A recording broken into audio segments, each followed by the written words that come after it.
Imagine being trapped deep inside an abandoned subway tunnel, surrounded by endless darkness with no way out. The only thing connecting you to the outside world is a broken radio trembling in your hands. You send out a desperate cry for help, praying someone answers.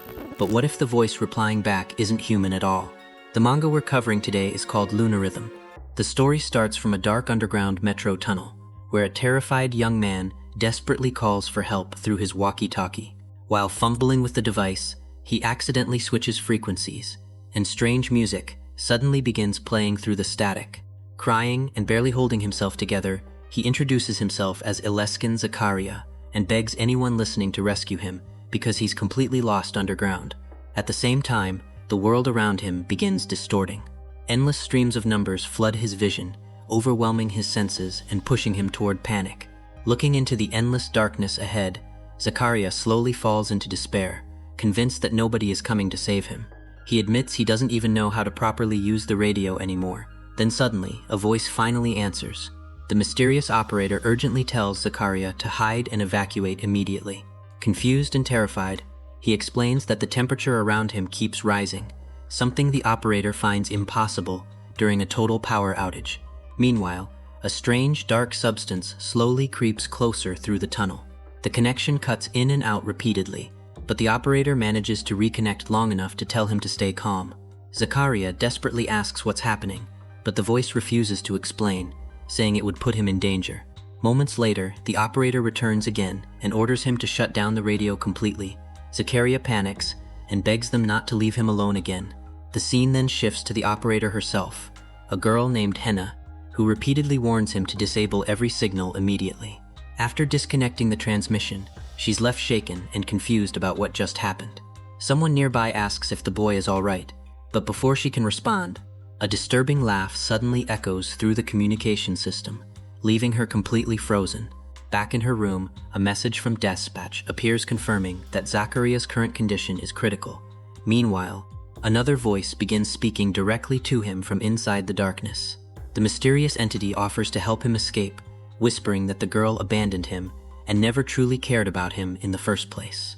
Weak from hunger and exhaustion, Zakaria slowly begins listening to it. The entity asks for only one thing in return, that he stays with it forever.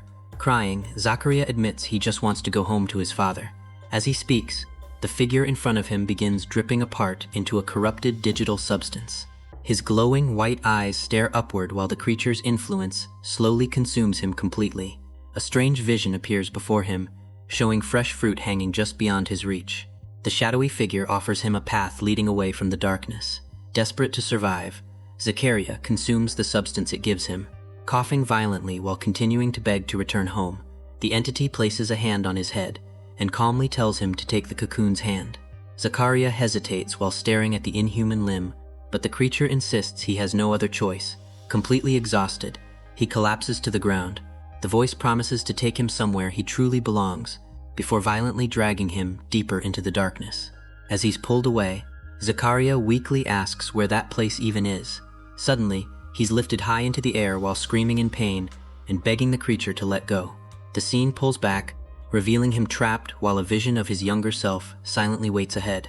A transcript later summarizes Zakaria's desperate emergency call, mentioning the unbearable heat and his unstable condition. After reviewing the report, Hina begins preparing instructions for a new rescue mission. The story then shifts to October 15th aboard a moving train. Inside one of the corridors, a lifeless body lies slumped against the wall. Nearby, a young man with heavily bandaged hands quietly stares out at the gray sky outside the train window. For a brief moment, he sees terrifying visions of monstrous black hands replacing his own. A nearby warning sign orders passengers not to open the curtains for ethical reasons. Despite the strict instructions, curiosity gets the better of him. Slowly, he pulls back the curtain just enough to peek outside. What he sees is horrifying. A massive ruined city stretches endlessly across the horizon. The train passes through a desolate graveyard filled with broken structures and crumbling buildings swallowed by decay. Then he notices a lone cloaked figure standing among the graves. Before he can process it, a girl suddenly taps his shoulder and casually calls him Wolfie. She asks why he's staring outside and warns him that looking at places like that brings bad omens. Later, she recalls advice her father once gave her.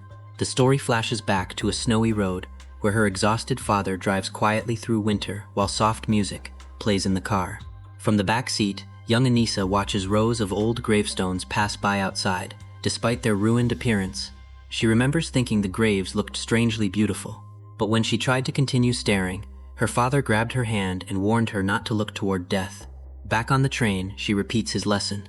The living must continue walking their own path. Wolfie quietly listens before wondering if all graves are somehow meant to face one sacred place. With a small smile, Anissa asks whether such a place even exists at all. As they sit together, the strange atmosphere inside the train becomes even more unsettling. A nearby digital sign suddenly changes its text to display only one word. Unwilling trying to lighten the mood, Wolfie suggests taking a smoke break. Anissa teases him, asking when she even became a smoker for it in the first place. He awkwardly explains that he only meant getting some fresh air, eventually convincing her to come along. Later, inside another train compartment, Anissa speaks privately with a companion dressed in heavy winter clothing. The tension between them is obvious. Her friend asks whether something is bothering her. Anissa explains that she can't stop thinking about Hina's emergency call. What truly disturbed her wasn't just the situation itself. It was hearing Hina cry. She explains that Hina's voice has always represented calmness and safety, which makes her emotional breakdown feel deeply unnatural. Anissa realizes someone else was with Zakaria during the transmission, but Hina never mentioned that detail to the team. Wolfie gently hugs Anissa from behind, asking why the call frightened her so much. But even she struggles to explain it properly, trying to comfort her. He reminds her that they're going to save the poor boy just like someone once saved him. A flashback appears showing a dark, snowy wasteland where the name Boragara echoes through the void. Voices desperately call out, claiming they finally found someone buried beneath the snow. The memory reveals a younger Wolfie being rescued while freezing to death in the middle of the blizzard. Back on the train, Anissa reminds him how much she sacrificed to save him back then. Wolfie quietly admits he would have died without her. Still shaken by the phone call, Anissa continues crying while Wolfie desperately tries calming her down. Mission details finally appear before the group. Their objective is simple: locate the underground station and rescue the missing child. As Wolfie and Anissa share a quiet moment together, everything suddenly changes. Without warning, an invisible force violently throws them across the corridor. Anissa crashes to the floor screaming in pain while Wolfie's body slams into the wall.